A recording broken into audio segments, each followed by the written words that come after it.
to give them chances to show, and Sinisteros is one of those guys. Runner goes from first, throw down is high and into the outfield. Garcia will scamper off to third, and we talk about making things happen. Show Garcia doing just that.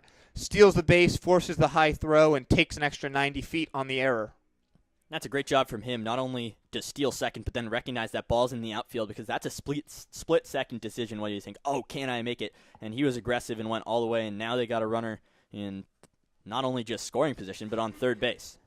Holland 2-0 at the plate, now 2-1 after the swing and miss. And, getting that extra 90 feet, a wild pitch brings you home, an infield single can bring you home. There's just so many more ways for you to score, even getting there with 2 outs rather than less than 2 outs. That ball is well hit down the line, and that will score Garcia. It'll be extra bases for Holland as he will cruise standing up into second. A ripped extra base hit down the line. First extra base hit of the day for the Riptide. And we talked about Holland being due for something here, and he makes it happen with a laced double. Brings a run all the way around. So now the Riptide lead 3-2. So we were wondering exactly how they would do from behind, because, in those first games, when they lost all 3, they were playing from behind quite a bit, except in that third game against the Philippines. But in the past 2, they've been ahead quite a bit, and basically every single inning that they've gone into. So doing well today. Salmon grounds that one to first. Play is made. Salmon's retired, but not before the Riptide take the lead 3-2 on Tyler Holland's double down the line. Top of the 6th coming after this.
Top of the 6th here at Great Park. Riptide leading this game 3-2. It'll be a pinch hitter, Sean Ishii, coming to the plate. So Granillo's final line, 0 for 1, got hit by a pitch and struck out. The new pitcher for the Riptide is Aaron Sinisteros. Ishii squared to bunt, but pulls it back. Sinisteros finds the strike zone. Sinisteros is making his 2nd appearance of the summer. It didn't go great for him his first time. He didn't record an out, hit a couple batters, walked a guy. All 3 runs came around to score. Misses inside there, so count even at 1 now.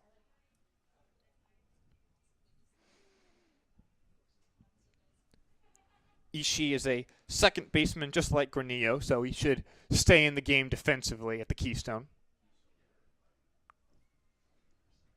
The 1-1 here from Ceniceros. Well high, goes to the backstop.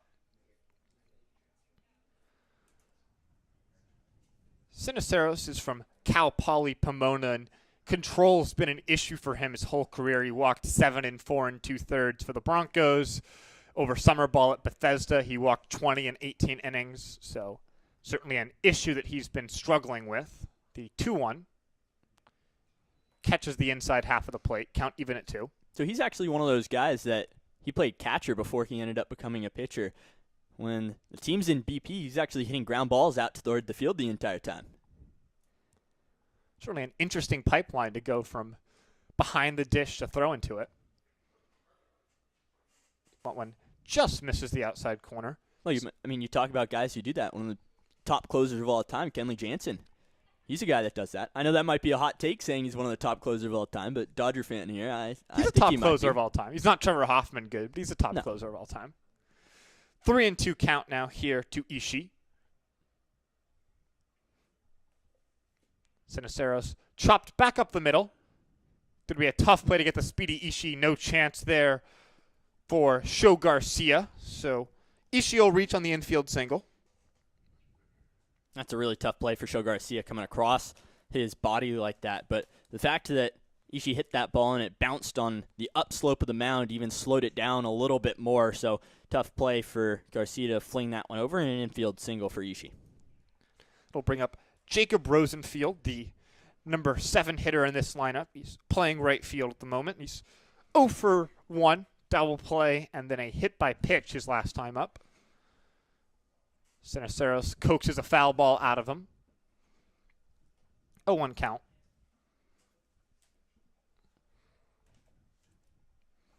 Ceniceros is ready. He's keeping an eye on the runner. Now, Rosenfield will step back in. Ishii got a large lead over at first, and he'll check on him.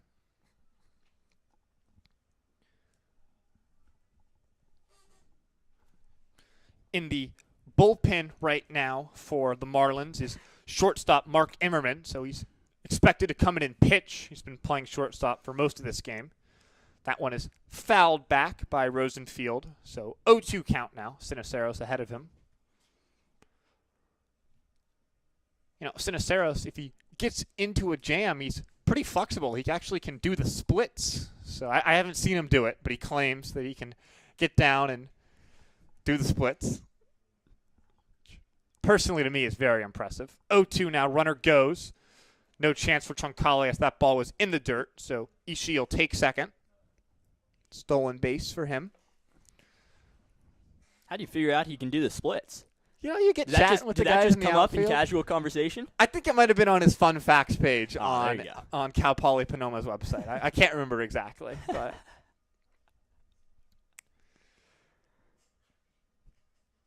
I can't do the splits. I don't know about you. I used to be able to. Really? That one bounces in. It'll skip to the backstop. Ishii will come to third. It takes an aggressive turn around third, but will stay. So moves up another 90 feet. And we talk about those control issues for Ceniceros. 2-2 count now, and runner able to move up to third. So Ishii 90 feet away from scoring. I think you talk about less than 2 outs, runner on third, the situational baseball of just trying to make sure you get that run in, whether it's via a sac fly or a ground ball. 2-2 is fouled, check swing, but sent foul. The Riptide have the infield about halfway in, not on the grass, but certainly not at their normal depth, trying to keep the speedy Ishii from coming home.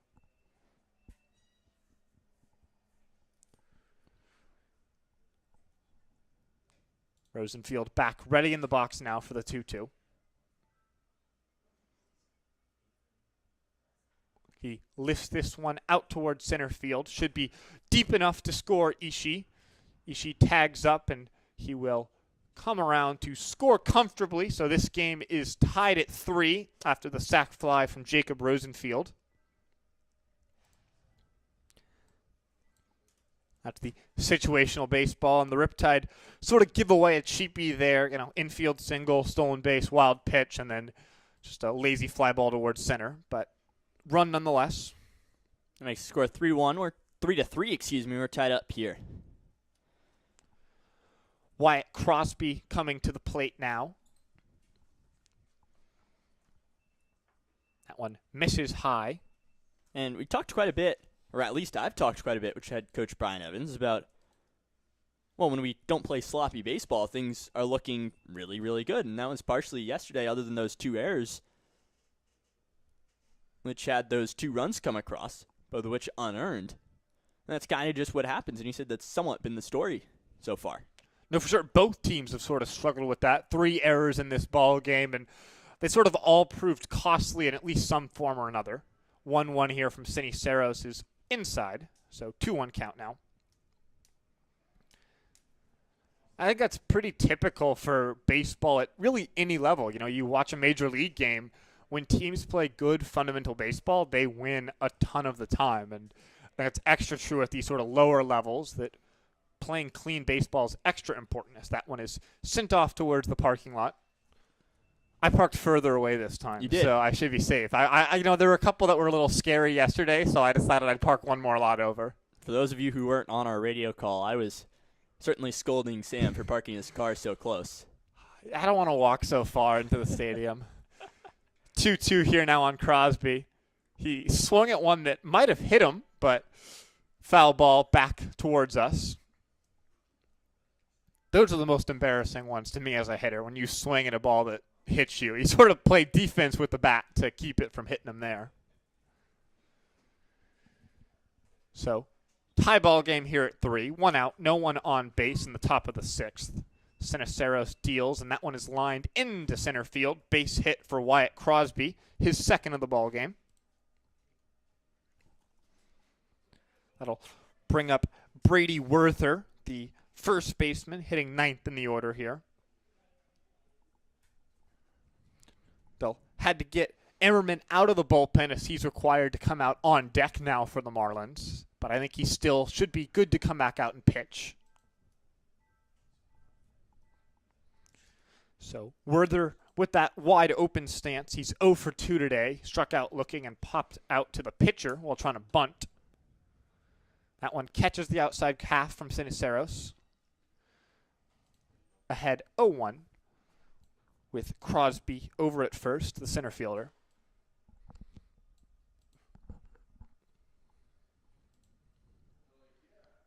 Runner goes, but that ball is lifted towards the foul line, and it will land just foul in left field.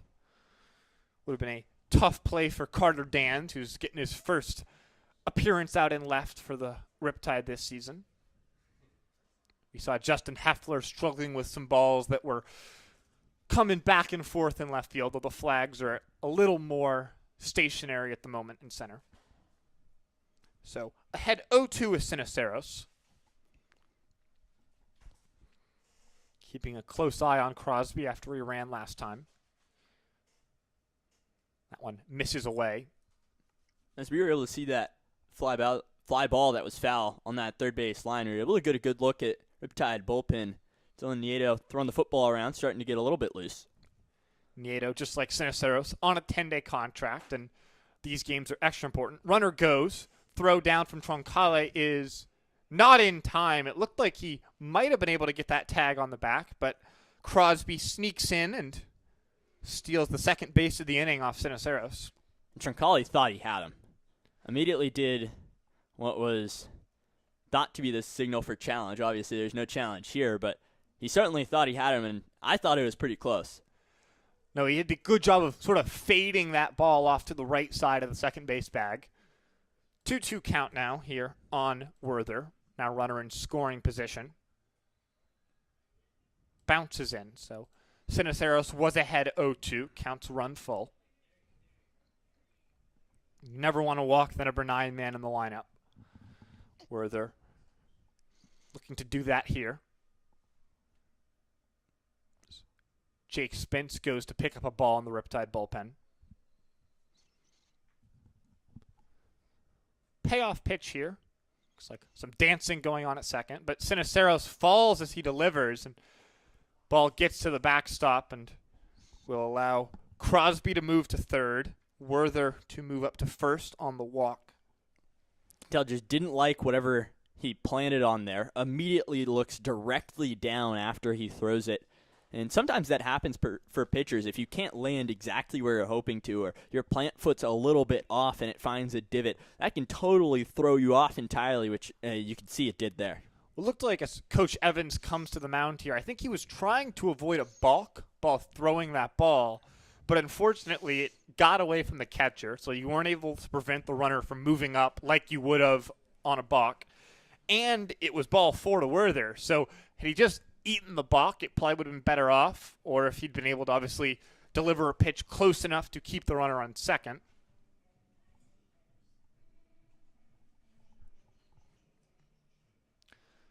Well, keep Siniceros on the mound here, decides Coach Evans. So, runners at the corners now in the top of the order. Mark Emmerman up here. He's 1 for 3, singled and scored in the third. Sandwich that between a soft liner and a fly out to center. Already 1 run in here for the Marlins this frame, looking to score some more in this 3-3 ball game. Siniceros comes set, catches the outside half of the plate, ahead 0-1. Feels like he's been ahead of a lot of hitters so far, but hasn't been able to put them away.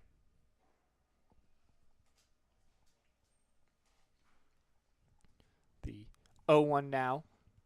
Swung on and missed up in his eyes, so ahead 0-2, but he was ahead of Werther 0-2, and Werther managed to work a walk. He's gotten a lot of swings out of that up and in breaking ball so far. Maybe he goes back to it here or finds something low and away. 0-2 definitely could use a strikeout here. Instead, fouled back. Emmerman is a shortstop, so he's certainly speedy. Be tough to turn 2 on him. The 0-2 again from Siniceros.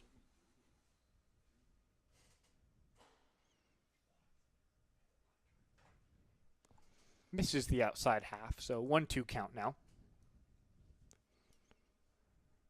I would say Siniceros' best year actually came in 2023 in summer ball up in Alaska when he led the Anchorage Glacier Pilots in Ks, innings, and ERA. Sort of struggled since. The 1-2 now from Siniceros misses inside. That was sort of the year he was best able to control the ball. You know, only 24 walks in 44 2/3 innings, and he's walked over a batter per inning everywhere else he's been. 2-2 now. He had been ahead 0-2. Runners still at the corners. Siniceros deals. That one is lined towards center. Should be playable. It is. Runner tagging. Throw is not going to be cut off. Though the tag is not in time. Couple of close plays here that Troncale has been involved in. Almost threw the runner out and almost got the tag down. But Wyatt Crosby's able to come around to score on the sacrifice fly. It's a second sack fly out there to Jack Salmon in center field in this inning. And man, was that a bullet from him. I mean, placed that really, really well. He just barely missed that tag.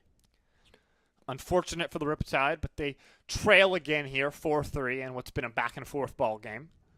So, Joey Riptide comes to the plate here. It'll be his 4th trip to the dish. He's 1 for 2 with a walk and a single. He popped out in what was a great play by Show Garcia, sort of bobbled the ball and made the catch out in right field. 0-1 count here on Riptide as Siniceros tries to work through this inning. That one says he went, so 0-2 count. The only 2-man umpiring crew, the decisions on whether a swing was checked or not are a little bit different, but decisions made nonetheless, and 0-2 count for the 3rd straight batter. That one is cued off to the right side. So still 0-2 on Riptide. takes a moment to readjust himself back in the batter's box now.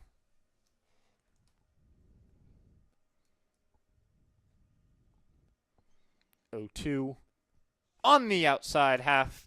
Gets Raplogi looking, but the damage has been done. We'll hear from Savannah Alvarado, who's alongside Show Garcia's parents after this.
Bottom of the sixth here at the Great Park. Riptide now trailing again in this game, 4-3.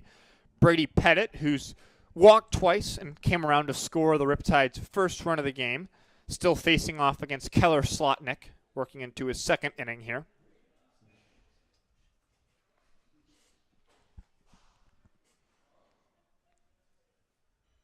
Pettit takes high, and after Pettit, it'll be Carter Dans and Justin Tiller at the plate for the Riptide. So righty, lefty, lefty against the left-hander Slotnick.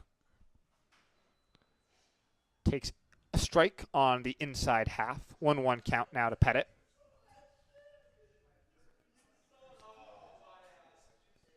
Slotnick's 1-1 is lifted to left field. Playable. The play is made by Brendan McClure, so Pettit's retired for the first time tonight. He'd walked in both of his appearances before and then came around to score back in the fourth. So pretty okay debut so far from Pettit. Another guy making his debut, Carter Dans. Yeah, he took the words right out of my mouth. Carter Dans is 1 for 2. Walked and scored his last time up after striking out looking his first time. Swings and misses wildly there. Dans actually pitched more than he hit at Northwestern, but he was shut down from pitching there. He's hoping to work back into the Riptide bullpen in a couple weeks, but for now, finding his way into the lineup. Fouls that one off, so he's quickly down 0-2, trying to avoid his second strikeout of this ball game. It would be Slotnick's first. Mason struck out 6, but the last few Riptide hitters have been able to avoid the punch-out. No longer, though, Dans goes swinging on 3 pitches. The first strikeout for Slotnick, and that'll bring up Justin Tiller with 2 outs here. It's a 7th strikeout of today for Malibu pitchers who, except for past 2 innings, have been pitching very, very well and very efficiently. for sure. Justin Tiller, we talked about how big of a bat he has. He drove in the first Riptide run and sort of created the second Riptide run when his base running. Takes the strike there, down 0-1. So 2 outs here in the bottom of the 6th inning. Still a 4-3 Marlins lead. Tiller has one that goes near his head. He ducks out of the way. So 1-1 count. We've seen Tiller hit one off the scoreboard in batting practice, but he'll take on the outside half here. 1-2.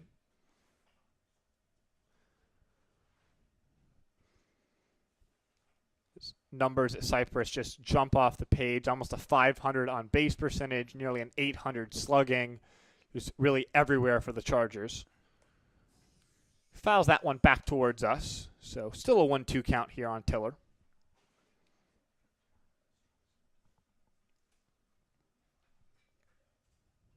One of the more chatty guys in the Riptide dugout. Certainly likes to talk and have fun whether he's playing or not.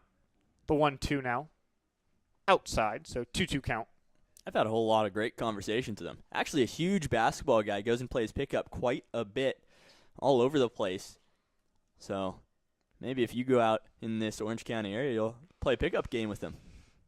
I don't match up well against anyone. So 2-2 here to Tiller, who singles through the right side. Nice piece of hitting there, and he's got a multi-hit ball game. That'll bring up Mike Ersbommer, the high schooler. Well, former high schooler. He missed opening day for graduation, so. Which we've talked about. Very valid reason for missing game is to graduate high school. That's a good excused absence. Mike was actually on the same team for San Clemente as his brother, Bob, who hit for a higher average than him. And if I know little brothers, they would be, I'm sure that Mike hears all about it from Bob. But Mike's here, and Bob, I'm sure, is hopefully listening at home. Ersbommer swings and misses. Down 0-1 in the count.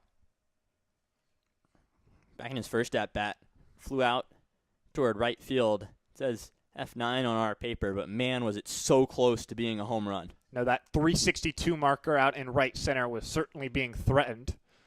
Down 0-1, Ersbommer swings and misses here. He struck out last time. Down 0-2 now.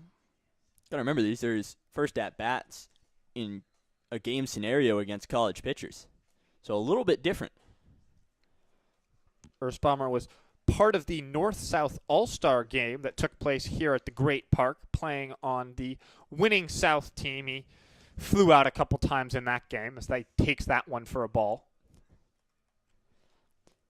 If my eyes aren't deceiving me, looks like Jonathan Rodriguez out there in the pin. He's just throwing a ball around, having some fun. Nothing wrong with that. Ersbommer takes away on the outside half, 2-2. I'm sure Huon Fitzpatrick over in radio, pitcher at Emerson College, would like to get out in that bullpen and have some fun. The 2-2 to Ersbommer with Tiller over at first. Ersbommer swings and misses. The Riptide leave a man, don't score, and they trail this game 4-3, headed to the 7th.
We're back here for the top of the 7th at the Great Park. It's a new pitcher for the Riptide, Jake Spence. He'll face off against a couple of new additions to this Marlins lineup. Brooks Fisher going to lead things off, the lefty. Eric Gonzalez taking over for Jake Haruki behind the dish, the righty. And then Brendan McClure, the lefty, will bat third this inning. The final line on Siniceros, an inning, 2 hits, couple of runs, a walk, and a strikeout. And at least for the moment, he's on the hook for the Riptide.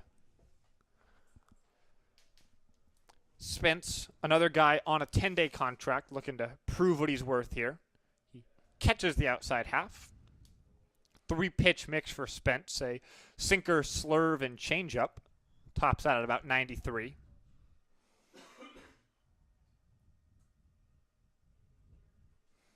He just misses there. He's had a pretty strong start, though. He's pitched an inning in a third and given up a hit and a run. That one was not earned, though. And then let up a walk. Still looking for his first strikeout, though. Misses high there. 2-1 count. And Spence claims to be the best hooper on the team, so maybe he and Tiller can go run some pickup and settle it. We're going to need to see a one-on-one at some point. Certainly has a couple of inches on Tiller height-wise. That one is chopped towards short. Holland Fields throws to first in time. Oh, but that one is dropped by Tiller. Tough play and the second error on the first baseman this game. So Fisher will reach on the E3. One was pretty routine. It wasn't like it was a particularly short hop or anything, but first man aboard here against Spence, and Eric Gonzalez comes to the plate, getting his first at-bat of this ballgame. Gonzalez squared to bunt, and that ball went at him. Wild pitch here is going to allow Fisher to move up. Looks like they ruled that Gonzalez pulled his bat back, so no strike, 1-0 count. If you're Spence, you just kind of have to take a breath. Errors are going to happen at some point during the game. Obviously, you're not going to want as many as the Riptide have, but it's going to happen at some point, so you just got to take a breath, know that, all right, let's just get the runner out at the plate.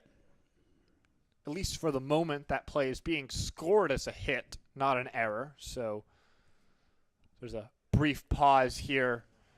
The head coach for the Marlins comes out to have a discussion with the umpire.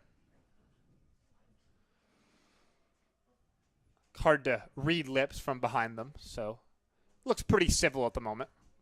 Yeah, I'm not sure exactly what they're talking about, but it was a nice conversation. Maybe just a, how are you doing? Good to see you. Back to the dugout. Looks like it's been ruled an 0-1 count, so they ruled that Gonzalez did not get his bat out of the way in time. So down in the count, but the wild pitch still stands. Takes a strike there on the inside half of the plate, down 0-2. Talked about Jake Spence trying to work for his first strikeout of the summer. Be a great time for one with a runner on second, no outs.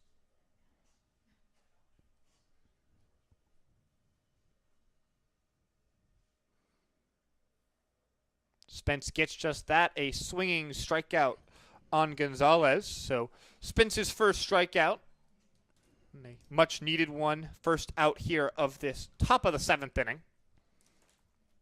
That's the 7th strikeout from the Riptide pitchers, but look at their K/9. That's sitting at 11.6 right now as a bullpen entirely. So they're still behind that number, but 11.9, that's a lot of strikeouts a game. Certainly buoyed by 16 on opening day against the Bombers. That one sails high, so 1-0 count here to Brendan McClure. McClure is so far 0 for 2. He reached on an error and struck out. He also walked in the third. The third of the 3 strikeout victims from Dylan Blakey, who struck out the side in his inning of work. Checking on the runner, but the 1-0 from Spence is in there for a strike.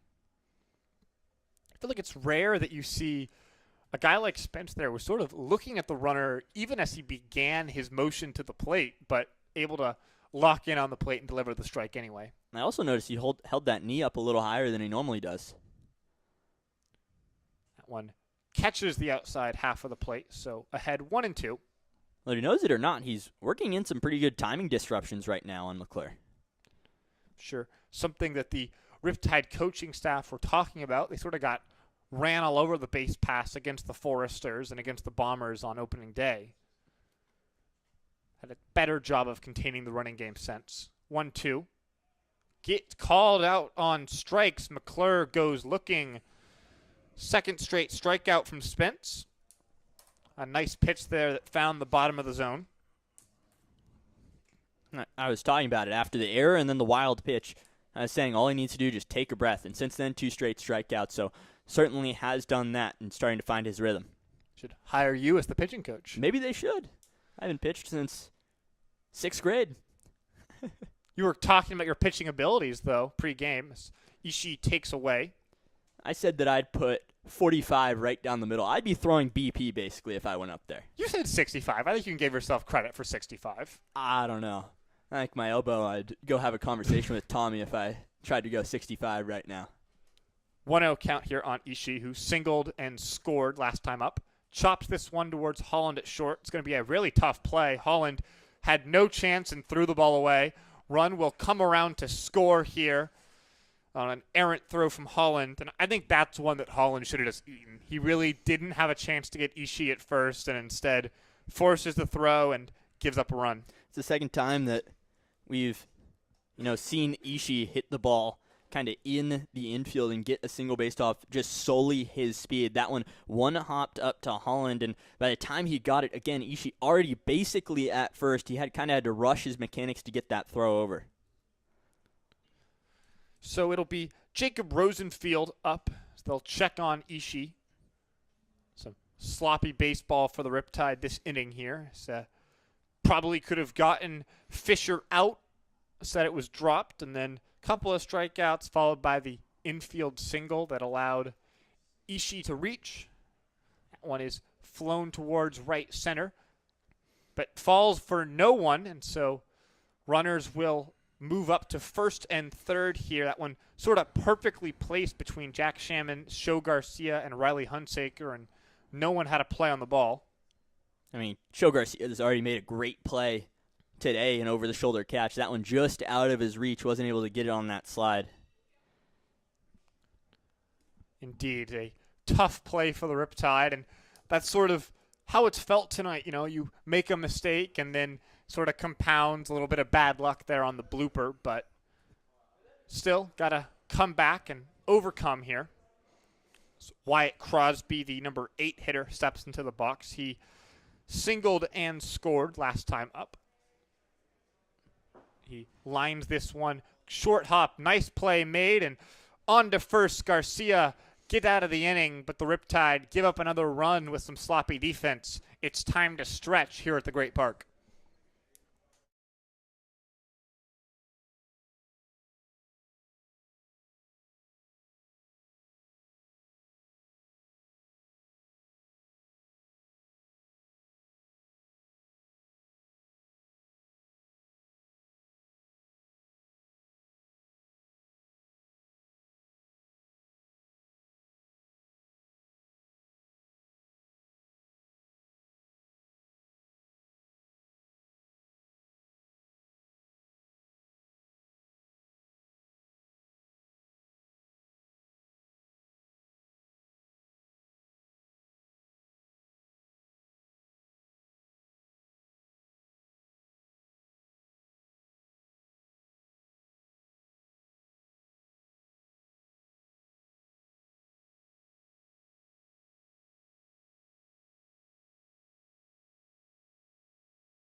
we're back here for the bottom of the 7th at the Great Park. Riptide chasing this game 5-3. New pitcher on the mound for the Marlins, Mark Immerman, who's been playing shortstop for the first 6.5 innings of this game. He'll deal here to Daniel Troncale, who swings and misses. Coming in at shortstop for them now is Ethan Pena. And Emmerman on the mound means that you lose the DH, so Joey Replogle done for the game. He was the DH. Pena comes into his spot in the lineup at shortstop as Troncale flares one out to right field. It'll hang up. Play is made by Rosenfield, and the first out of this inning is Troncale as Show Garcia strolls up to the batter's box. I see already a hit so far today. Ended up stealing a base as well and then came around to score. Emmerman on the mound is committed to San Diego State. He hit .500 for Junipero Serra High School, and that's what earned him his time for the Aztecs. Garcia down in the count 0-1. Emmerman sort of continuing the trend here from the Marlins pitching staff of working quickly and efficiently.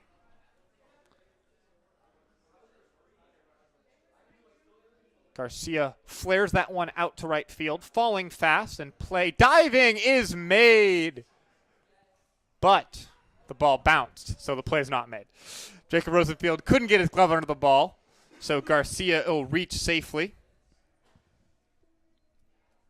The Riptide have a runner on here. Riley Hunsaker comes to the order, top of the lineup now as it'll flip over. Garcia's second straight hit. The first one was an infield hit, and that one just blooped in front of Rosenfield. Saker's 0 for 3 so far today. Takes outside, ahead in the count 1-0. The Riptide trailing this game by 2, potentially make it aggressive with Garcia on the base pass and try and have that deficit. Runner does go. Throw down for Garcia is not in time. Skips, but not far enough away for Garcia to move up. But he'll take second base, just like we were talking about. Speed of him, just add him to yet another player on this Riptide squad who's just so fast and able to get steals. But looking at Hunsaker at the plate, prior to this game, he had gotten on base 3 different times. Once to a hit, one to a walk, and one to a hit by pitch. And he scored on all 3. He came around to score on all 3. Now, 3-0 count on Hunsaker. First base open. They may be content to let Hunsaker reach, though I'm sure they'll at least pretend like they're going to attack and make Hunsaker earn the walk. Hunsaker does just that, and he'll reach here. The Riptide now have the tying run aboard, the go-ahead run at the plate. That go-ahead run is Tyler Holland, who doubled down the line for a double that gave the Riptide the lead at the time. They obviously trail this game 5-3 now, but another double could potentially tie this game right back up. Holland steps into the box here. First pitch. Swings and lines one right down the left field line. 1 run will score for the Riptide. Holland takes a wide turn. He'll go to second. Herdsacker is safe at third, and the Riptide now cut the deficit to 5-4. They've got the tying run 90 feet away. They've got the go-ahead run in scoring position. Tyler Holland's second double down the left field line of the game brings home a run and puts the Riptide in real position to take the lead here.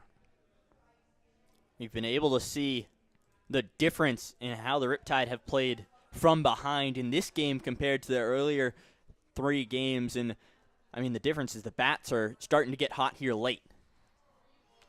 Swing and miss there from Jack Salmon. Salmon's not had the best day.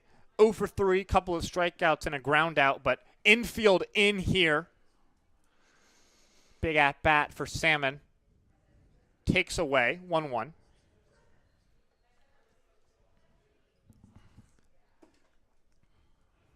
The infield in, a sharp ground ball could certainly find a gap and potentially put the Riptide ahead. That ball is lined into center field. It will be at least one. They are sending him. The throwdown is not in time. And just like that, Jack Salmon with a big 2 RBI single. The Riptide lead this game 6-5. Tyler Holland and Riley Hunsaker both came around to score. The Riptide have punched right back, and they lead in what's been a wild one here tonight.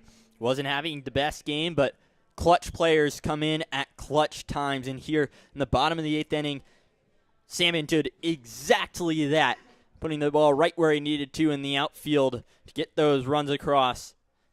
And, man, the Marlins not even out of it just yet. No, indeed. Speedy Salmon over on first, and Brady Pettit, who's 0 for 1, but with a couple of walks, scored a run coming up to the plate here. Meeting on the mound adjourned. No change in the pitching department. Emmerman has struggled since coming into this game. He's allowed 4 straight men to reach, 3 of which came on base hits.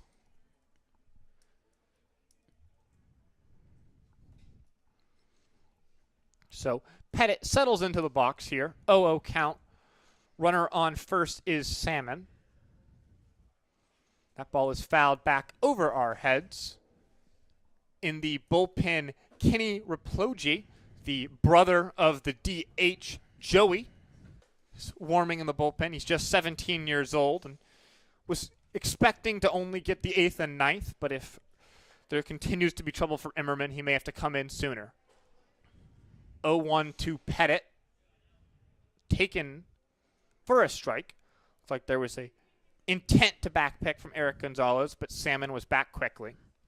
Pettit's down 0-2 in the count, looking to avoid his first strikeout of the ballgame.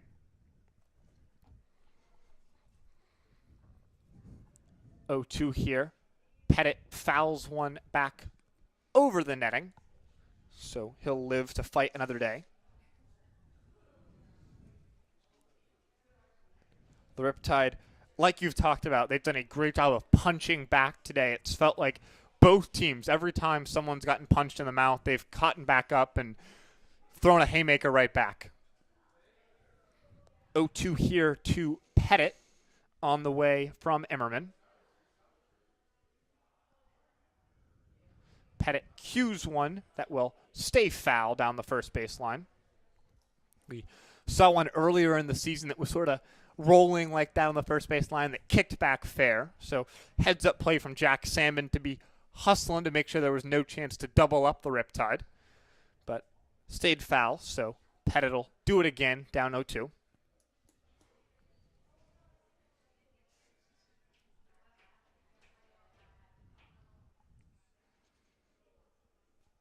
The pitch lined towards shortstop. Throw back to first is not in time. Back safely is Salmon. Pettit with that soft liner. So he's out, but 2 down in the inning as Carter Dans comes to the plate for the 4th time.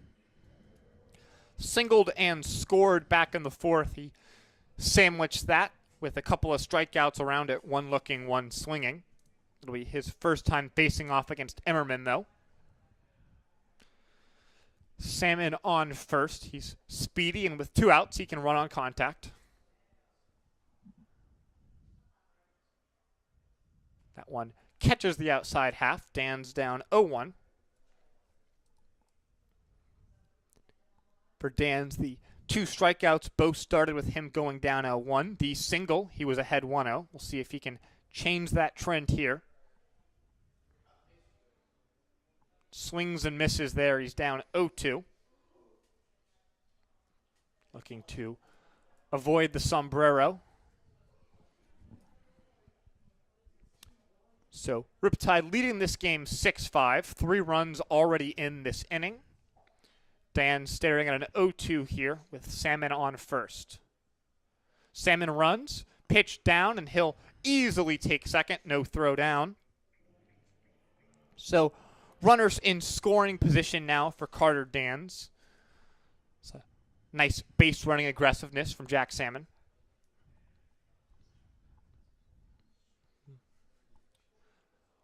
1-2 now from Emmerman.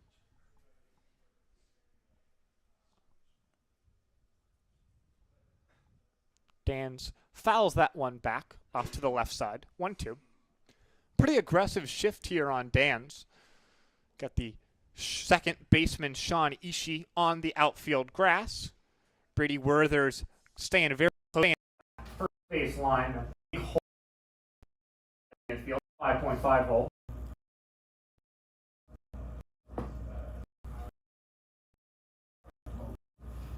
Dans foul first base.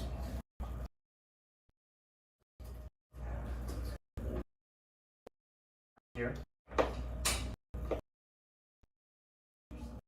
Dans takes a moment here to reset himself.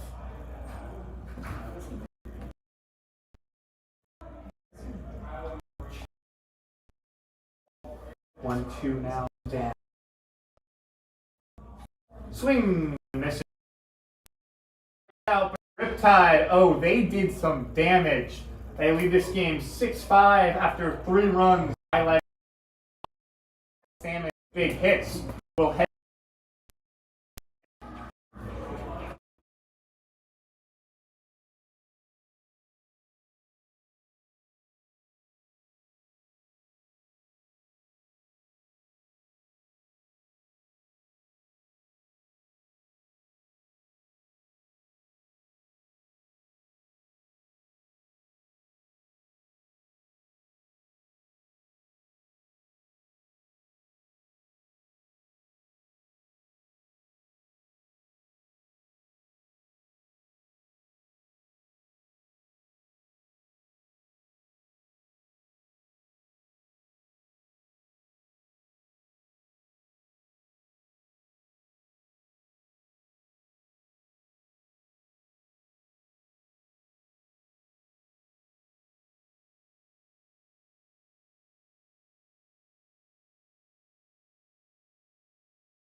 Back here for the top of the 8th inning at Great Park. Sam Evans alongside Andrew Geisler. Still Jake Spence on the mound facing off against Brady Werther, the number 9 hole hitter. Now with a newfound lead. That one misses the outside half, so down in the count, or 1-0 is Spence, but got a chance to earn a win here if you're Jake Spence after the Riptide offense came to life for 3 runs in the bottom of the 7th. That one skips in, though, so 2-0 count now. I mean, more importantly, obviously he wants a win, but a team win, this would get them back to 500 and put them at 3-3. The 2-0 here catches the outside half. Of course, 3-3 for the season, though for CCL play, they'd still be 2-3 in the record books. The 2-1 count here. Swings and fouls it off the catcher Troncale, but still a 2-2 count. I think that, I mean, even if it's a non-league play, getting a win against a team like this who last year only lost 1 game. And if you look at what they've done so far this year, they've beat the Philippines baseball group in their doubleheader, but did end up losing to the MLB Academy Barons in their first game. And when I talked with head coach Stu Sells, that was a battle. He said that game against the Barons was an absolute battle. And of course for the Riptide, this would be a 3rd straight win and sort of keep the momentum rolling as you head towards important games on the weekend. You got the Philippines coming up tomorrow, and then 2 straight against Arroyo Seco, who the Riptide haven't seen yet. I think that's a huge bounce-back game against Philippines because Riptide obviously gave up that lead very late against them in the 9th. It's true. 3-2 count here. Payoff pitch to Werther. Swung and fouled it, but looks like it was calling a drop throw down in time to get Werther by half a step. In fact, there was a little bit of confusion on whether it was a foul tip or whether it was a dropped strike 3, but strikeout nonetheless, and Spence gets his 3rd. 10th strikeout on the day now for the Riptide pitchers, so continuing to show that they get a lot of their outs by themselves. That'll bring up Mark Emmerman here at the top of the order. He pitched that last frame and gave up 3 runs, so looking to atone for that right here. Take outside, ball 1. After Emmerman, it'll be Ethan Pena, who's taken over at shortstop. That one is lifted towards left field. Should be playable for Holland. It is. So 2 down here now in the top of the 8th. Riptide still leading this game by a run.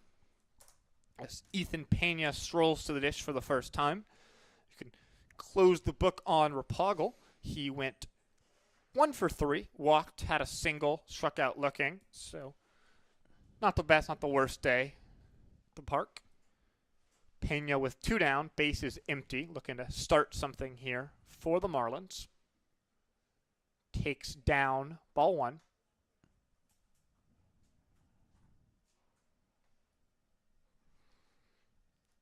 So 1-0 count now on Pena from Spence, who's in his 2nd inning of work. Finds the bottom of the strike zone there. You say 2nd inning of work. I mean, there's nobody walking around in the OC bullpen. Everyone's actually sitting down and kind of looking at each other, so no action out there. Perhaps it will be Spence's 9th should the Riptide get there in a close ball game. Spikes that one, so 2-1 count now. The only pitcher who was listed as an option for the Riptide who we haven't seen yet is Dylan Nieto, so if it's not going to be Spence, it would presumably be him. And he was thrown around at football earlier, but kind of sat down now and in the group of all the pitchers. 2-1 here from Spence. Chop to the right side. Play is bobbled by Garcia, but throws on to first in time. The Riptide are 3 outs away from getting this one done, but first they'll look for some insurance back after this.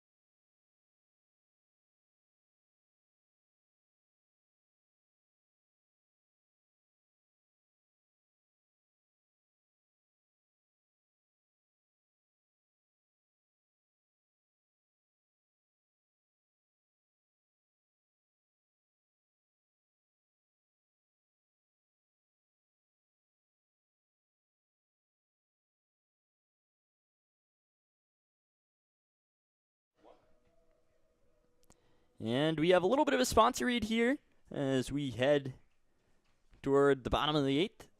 Experian is your BFF, big financial friend. Big enough to have the resources and knowledge that have an impact, personal enough to help you with what's best for only you. No matter where you are in your financial journey, your big financial friend is a trustworthy companion by your side. Wherever you are in your financial journey, your big financial friend is ready to help you navigate the smartest way to reach all your personal financial goals with solutions you can trust. This is Experian, your big financial friend for life. For more information, go to Experian.com.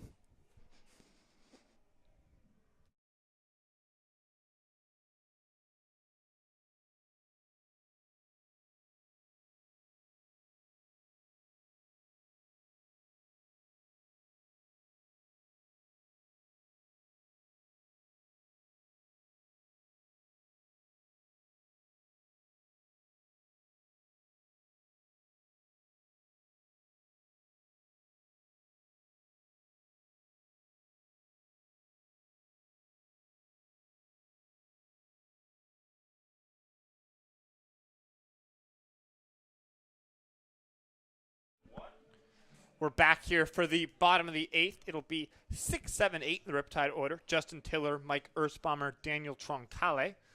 So the Riptide look to add on to this one-run lead. For Tiller, it's been a pretty solid day. Couple of singles to right field, as well as a ground out. Brought in a run. He's ahead 1-0 in the count here. It's still Mark Emmerman on the mound. That one is laced towards right field. Play is made by a shifted Sean Ishe. Throw on to first in time to retire Tiller. So 4-3 put out to start out the inning.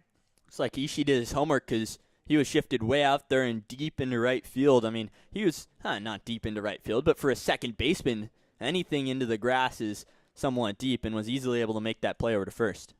Sure, a couple of singles to right field. I feel like that's the old-fashioned way of scouting. You know, you've seen a guy do it twice. Why not do it a third time? Did just that. Mike Ersbommer into the batter's box now. 0 for 3. Had that deep, deep fly ball and a couple of strikeouts. Takes away here, so 1-0 count. Ersbommer steps back into the box here, looking for his first hit of the summer. He lines that one to right field, but play is made. Didn't look the most comfortable for Jacob Rosenfield. Felt like he was twisting and turning, but made the catch nonetheless on a sharp liner.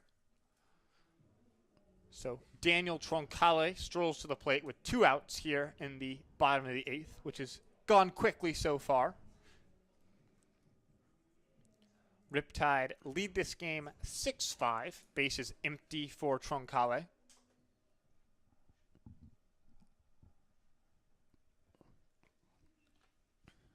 Troncale takes away. Looked like that slider certainly slid away.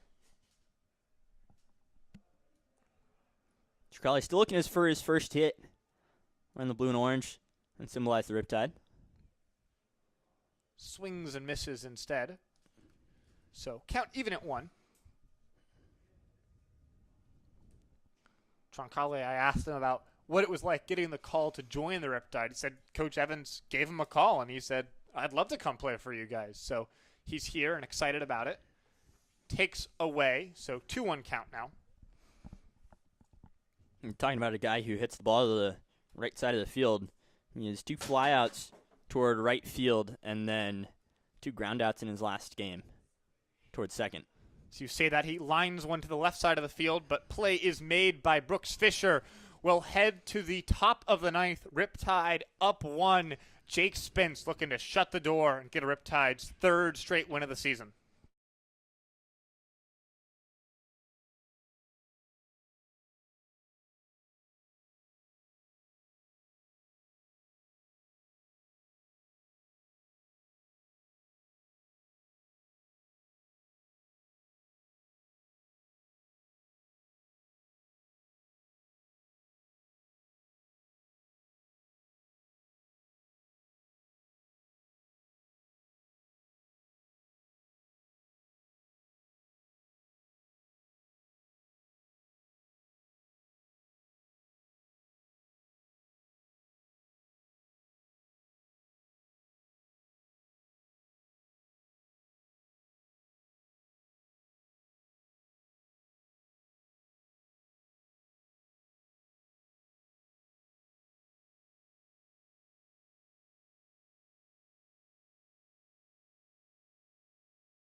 Back here for the top of the ninth, the Riptide looking to close this one down. Jake Spence out there for his third frame of work. It'll be against the heart of this Marlins order, Brooks Fisher, Eric Gonzalez, Brendan McClure, 3-4-5. That one just misses away. 1-0 count now. Spence didn't do a lot of closing at Cypress or San Francisco State, his previous 2 stops, but trying to get it done here, and he coaxes a foul ball to even the count at 1.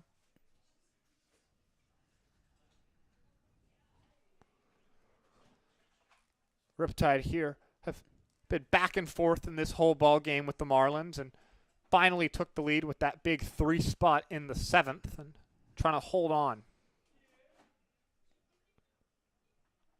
1-1 from Spence. Grounded softly towards third, bobbled and dropped by Pettit, and that will allow Fisher to reach, and just like that, the tying run is aboard. That's another error for the Riptide, who just somewhat sloppy baseball today in comparison to yesterday. They had those 2 errors, but that was those in the errors 8th inning. Both came in the 8th inning of a 10-run game. It sort of felt like they dropped a little bit mentally. This is a 1-run game in the 9th. Spence will check on the runner, Fisher. No, what Coach Brian Evans exactly said is it was just momentary. Hey, we just weren't paying attention, and then they got right back to it. Admittedly, a tough play for Pettit. He had to hurry with it being a slow grounder. They'll check again on the runner, Fisher. Obviously, no limit on how many times you can throw over here in the CCL, so if Spence would like to, we'll be here all night long, though I'd prefer he got to work on Gonzalez. Gonzalez squares. Spence will field, take the easy one at first, and throws it away. And that's going to allow Fisher to move up to third. And just like that, runners at the corners, no outs, would have been 1 down, runner at second, and Spence just threw wildly. So back-to-back errors here for the Riptide. And looking like a little bit of deja vu where 2 errors now are what has somewhat described this inning. And it's just been an issue for the Riptide where they're giving up too many of these bad runs that shouldn't be made. And they have a 6-5 lead. You can't be throwing the ball into the other bullpen almost with a 6-5 lead in the 9th. No, for sure. That was a sloppy play from Spence. That one catches the outside half of the zone. 0-1 count. Especially with how much time he was taking, I thought, wow, okay, this is looking good. He's taking his time with this ground ball and then just somewhat rifled one. No, he didn't really have to fully uncork it. You see that with pitchers a lot where they have trouble throwing to first or taking a little bit of heat off the baseball. Count even at 1 now as Spence misses away.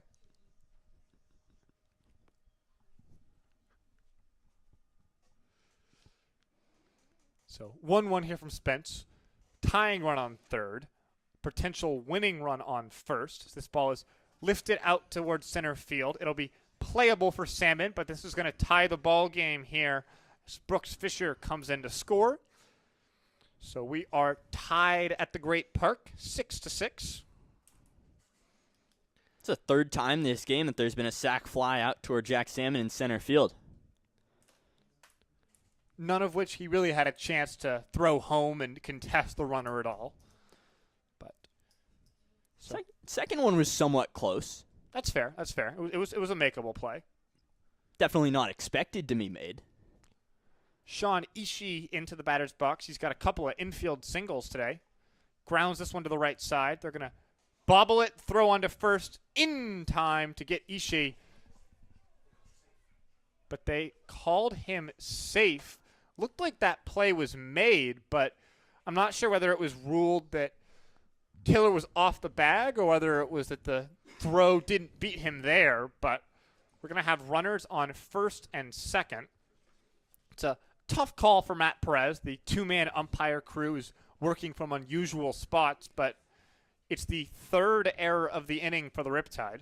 Yeah, he's all the way over near the shortstop position. That's such a hard play to see from that spot.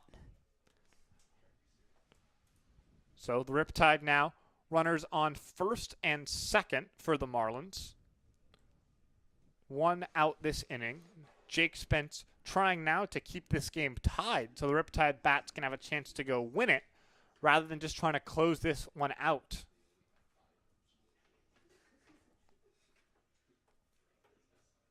Spence will deal.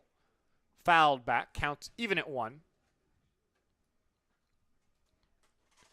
Garcia did bobble that ball, and he bobbled one earlier in the game and recovered in time to throw out the runner at first. But this time, for whatever reason, whether it was that he was off the bag or that the throw wasn't there, play was not made.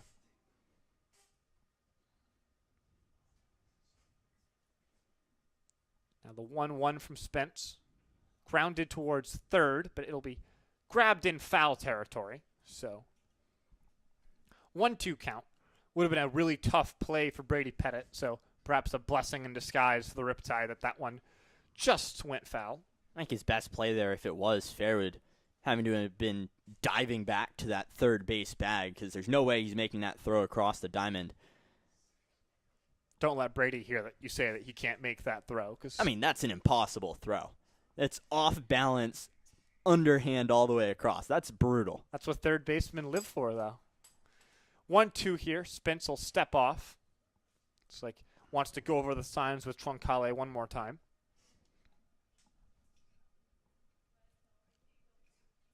We've seen your man, Manny Machado, make a play like that a few times. See, that's what I'm saying. A third baseman can make that play. That one is flared towards Garcia, who makes the catch. So a big second out here on a soft liner. And that is a huge out if you're the Riptide. Keep things tied. See what you can do with the bats that are coming up. Because, well, you got Show Garcia first, who's already had 2 singles and 2 steals in this game. Then you get the top of the lineup.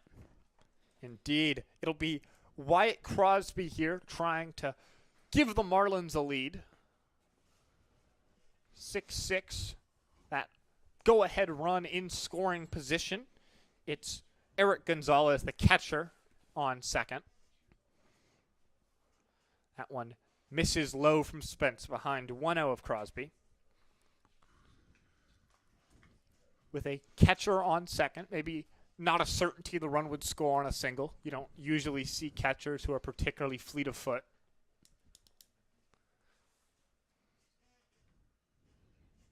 The 1-0 from Spence as he's keeping a very close eye on Gonzalez. He finally deals and gets the strike zone. 1-1.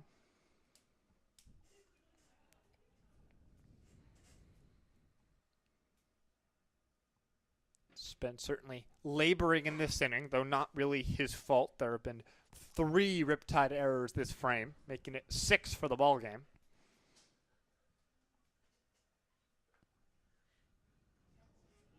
Keeping a close eye on Gonzalez. Deals. Gets the bottom corner of the zone. 1-2 count. Another one that it felt like Troncale might have stolen on the edge of the strike zone, but the Riptide are now just 1 strike away from getting out of this inning and giving their bats a chance for the first magical moment of the summer. I think Troncale's done a very, very good job behind the plate today. Certainly a marked improvement from his first game on Friday. The 1-2. Lifted towards Show Garcia. Coming back. Coming in now is Hunsaker. He'll make the catch. The Riptide are going to have the chance to win it. It'll be Garcia, Hunsaker, and Holland to start things off in the bottom of the 9th.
Bottom of the ninth here, tie ball game.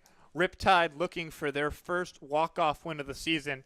Andrew, if there's a name that sticks out to you, who's your guy who's going to make a play here for the Riptide? I think I have to go with Jack Salmon. He's in that 3 spot right there. You have Hunsaker and Holland. One of them is going to get on base, in my opinion. And Salmon, I mean, just last at bat, he had a single which drove in 2 and is able to steal a base. So that's the guy I'm looking out for.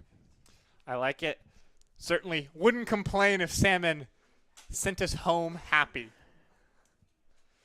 But it'll be Show Garcia to lead it off against the new pitcher, Kenny Raplagi, a 17-year-old from Redondo Beach who first pitch misses high, 1-0 count. Tough one to lean in there and take if your Garcia was up and in, so tough to take a hit by pitch for the team. Still a 1-0. Swings and fouls it off the umpire. So we're going to take a brief second as David Winchester's got the wind perhaps knocked out of him. He'll kick the dirt off home plate to give himself a second to regroup. As a catcher, Gonzalez obviously comes straight out to the pitcher. He knows he has to take care of the umpire in this game. Give him a second. Everyone kind of give him a second because that's never fun. Doesn't matter if you're playing or umpiring. That's not fun. Should be good to go here. Garcia stepping back in the box against Raplagi. 1-1 now to Garcia. That one flared off foul. Bit of an awkward delivery there, I thought. But it's kind of what he's done for each of them so far. Initially, I thought that, but he has a little bit of a hitch and then comes down and allows him to load off that back leg and get down the mound well. Certainly works for the 17-year-old who's just 5'9", 160, pretty short for a pitcher. 1-2 count on Garcia. Garcia pops this one up. It'll stay on the infield. Play is made from Brady Werther, and Garcia's retired first out of the inning. So that'll bring up Riley Hunsaker on the top of this Orange County order. And obviously wants to have faith in his team, but Jordan Spence actually not up and moving. It'll be Nieto if the Riptide are going to come back and have to pitch in the top of the 10th. That's all if they can't get a run across. That one is grounded sharply towards shortstop. Throw on to first in time to get Hunsaker by a step and a half. So the Riptide now down to their last out of regular baseball, but potentially extra innings on the way. Tyler Holland stepping up to the plate here with 2 outs in the ninth. Holland so far today has a couple of doubles down the left field line, scored a run, drove in 2. He also struck out and grounded out earlier in this ball game.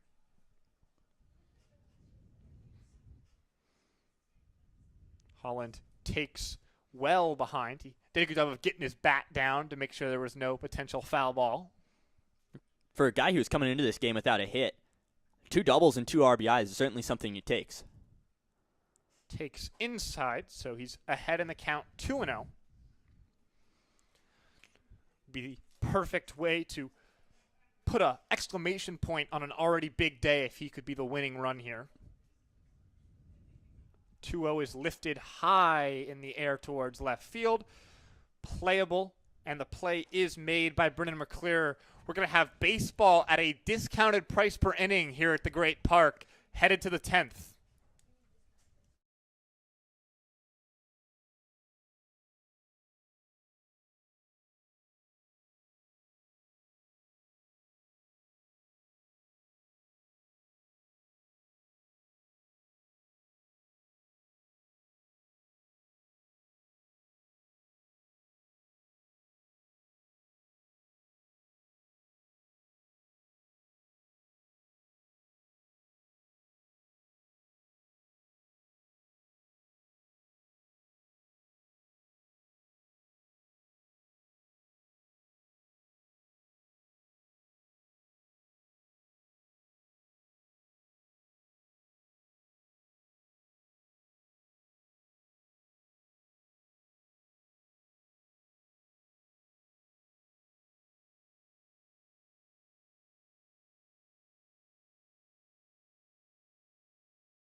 we're back here for the top of the 10th. It'll be the pitcher, Kenny Raplogi, going to hit for himself.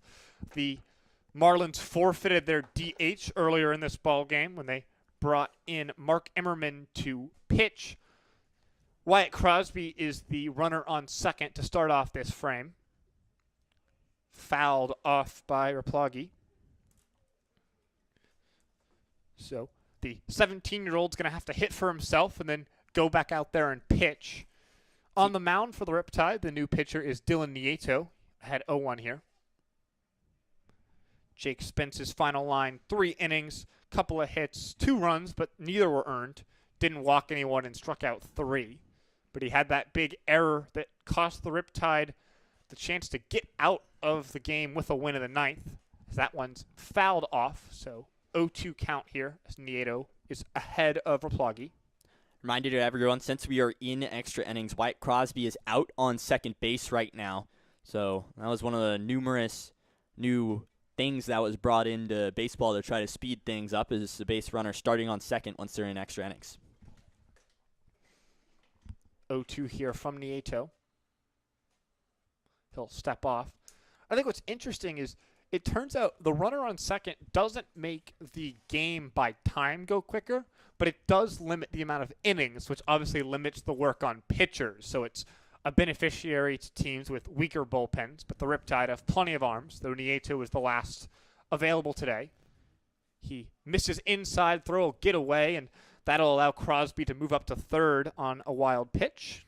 So he's 90 feet away from coming around and giving the Marlins a lead.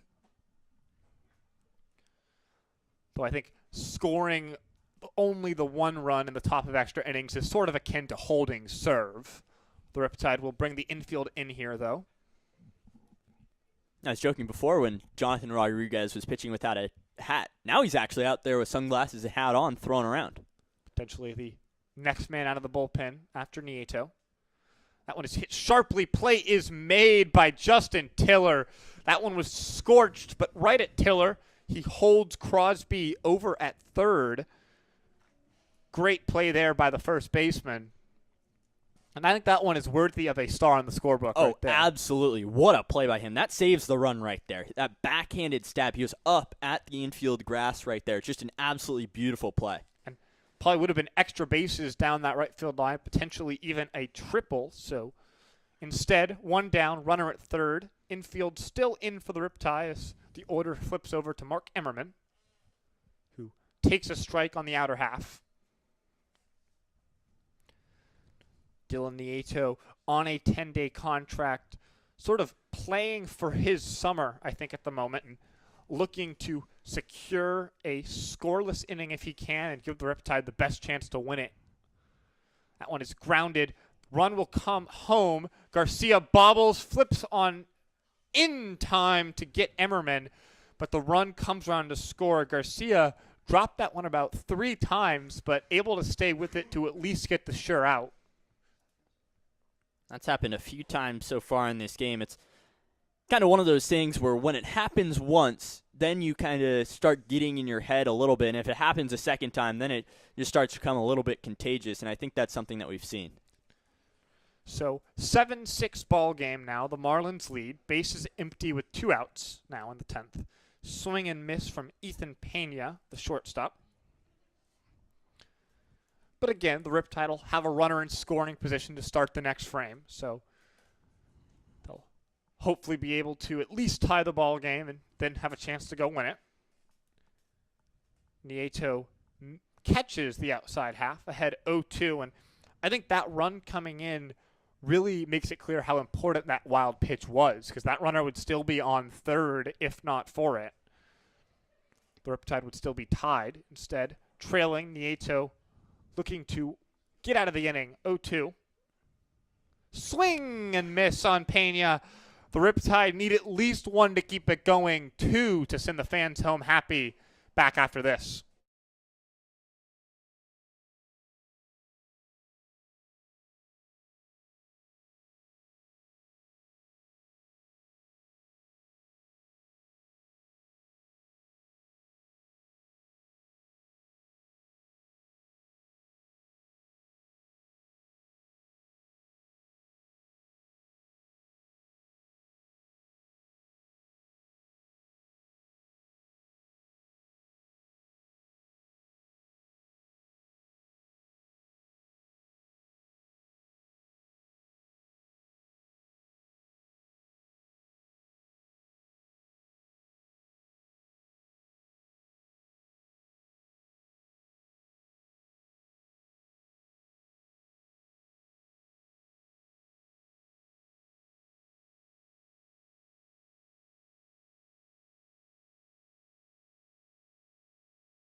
Riptide trailing this game 7-6, bottom of the 10th inning.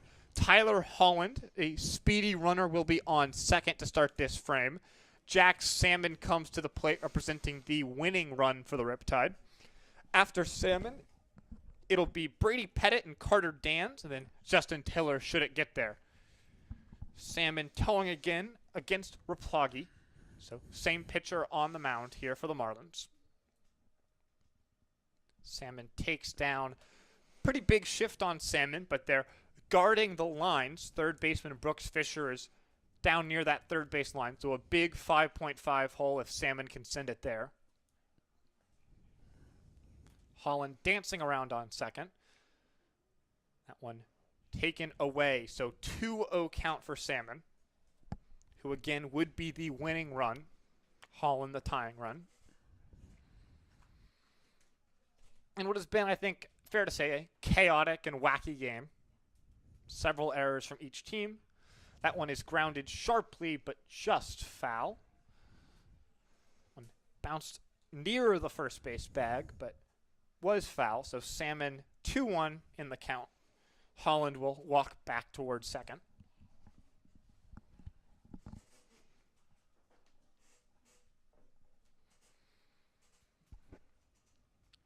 Salmon stepping back into the box, and now he's ready to hit against Riptide. Takes inside. 3-1 count. Hitter's count for Jack Salmon. Though, of course, a walk would put the winning run on base for the Riptide. On deck, Brady Pettit looks ready to go. The 3-1 to Salmon is on the way. He swings, fouls it off. Count is full. Looks like he perhaps chased just a little bit on that one, but in a hitter's count, you're allowed to do that. You're allowed to get aggressive. The 3-2 now to Salmon. Payoff pitch for the Riptide. Swings, fouls it off towards the first base side. So still a 3-2 count here for Salmon, who singled in a pair of runs, the last two runs to come across for the Riptide, his last time up. He'd love to do that again here. 3-2 taken just outside. Jack Salmon works his way to first base, and the Riptide have the winning run aboard. That was about as close as you can get. If you're Replogle, you're thinking, man, I placed that curveball exactly where I was hoping to. And, well, the call just wasn't made, so first and second now with no outs. Brady Pettit at the plate. He lined out to shortstop his last time. He's got a couple of walks on his resume, but still looking for his first hit of the summer. Boy, would it be a good time for one. Pettit takes a strike at the knees. Talk about getting thrown in the fire. First game for the Riptide and already just put in the batter's box in extra innings. I'm sure that's exactly what Coach Evans would have wanted, a high-intensity game for these guys making the Riptide debut.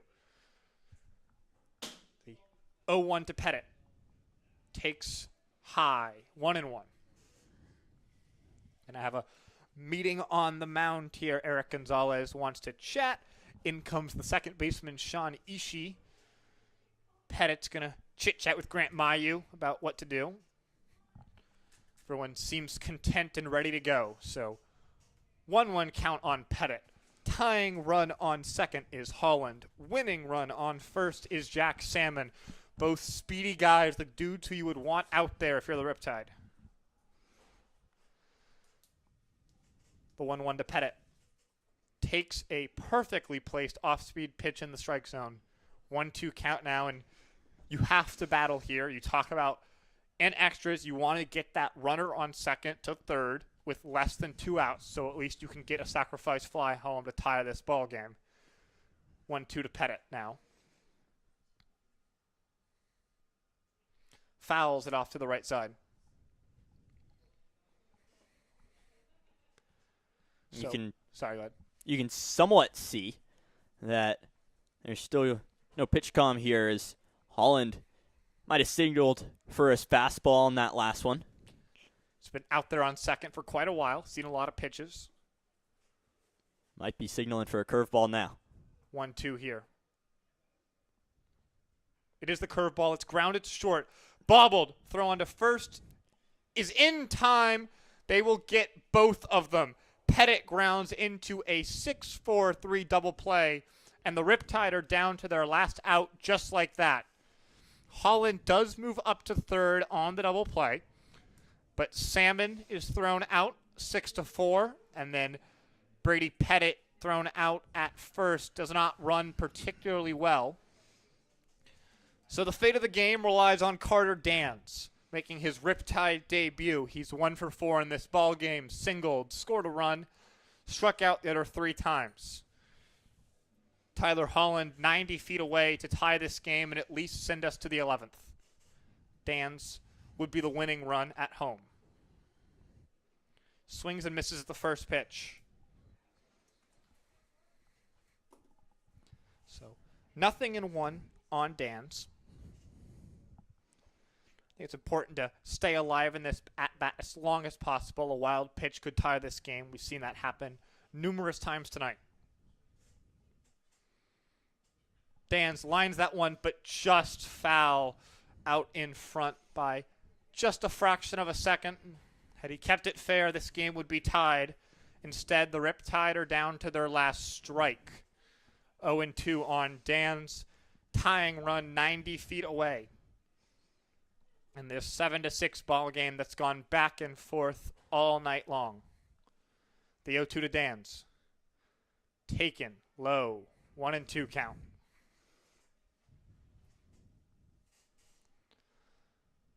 Obviously, not a league game for the Riptide, but you can tell this one means a lot to everyone here. Dans steps back into the batter's box now for the 1-2. Raplugge gets his sign. He comes set. Takes inside and down. 2-2 count. Dans has worked his way back into this at-bat. Some cheers from the Great Park crowd here as Dans is willed on. Still down to his last strike. 2-2 count. Takes just high and outside. 3-2. First base is open. There is really no need to throw Dans a strike if you don't want to. Dans touches the plate with his bat, now swings it back. He's ready for the 3-2. Swings, lines one, gets down in right field. The Riptide have tied this ball game. Carter Dans with the Riptide down to their last strike keeps them alive. It's 7-7. Carter Dans on first represents the game-winning run. That'll bring up Justin Tiller. You talk about a clutch piece of hitting. Look at him go. I mean, that was an absolutely beautiful at-bat. Worked it back to 3-2 and found a pitch he liked and sailed one out there into right center field. Talk about making an impression on debut. Carter Dans now potentially with a chance to show off the wheels. He's 6'3", got a lot of speed in him. Justin Tiller at the plate takes high. Obviously, a stolen base would put the potential winning run in scoring position. Tiller up in the count 1-0. Tiller ropes one towards center. It's chasing him back. It's over his head. Dans coming around to score. Let's go home. Riptide win it 8-7. Justin Tiller is your Riptide hero.